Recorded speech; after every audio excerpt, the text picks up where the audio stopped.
Davao City. Nakiisa ang Police Regional Office 11 sa pagdiriwang ng mga Davaoenyo ng ika-100 at 26 na anibersaryo ng proklamasyon ng kalayaan ng Pilipinas.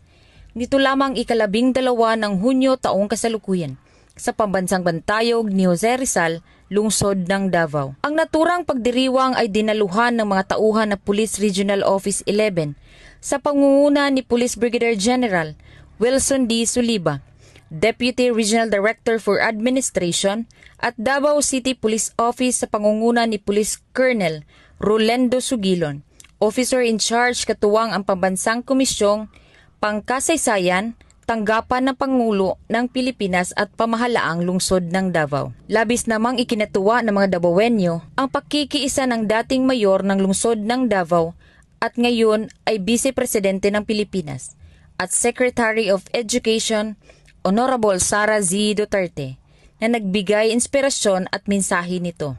For positive change in the country that truly embodies the spirit of independence. Mga kababayan, patuloy po tayo maging matatag tungo sa pagtaguyod ng isang bansang makabata at mga batang makabansa. Ang lahat ng ginagawa natin ay para sa Diyos, sa bayan, at sa pamilyang Pilipino. Syukran. Owner and Speaker si Commander Alphonse P. Tumanda Jr., Philippine Naval Commander ng Naval Forces Eastern Mindanao. Hindi rin nagpahuli ang mga kinatawan ng iba't ibang ahensya ng gobyerno at pribadong sektor habang personal naman na dumalo ang mga Consul General ng pambansang China, Malaysia, Indonesia at Japan.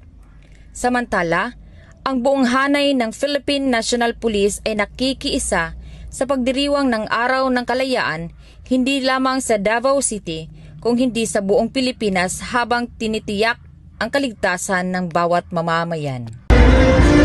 Mula dito sa City Hall of Davao, ako ang inyong PNN correspondent, Patrolwoman Reyna Rose Disipulo, alagad ng batas, tagataguyod ng balitang pulis.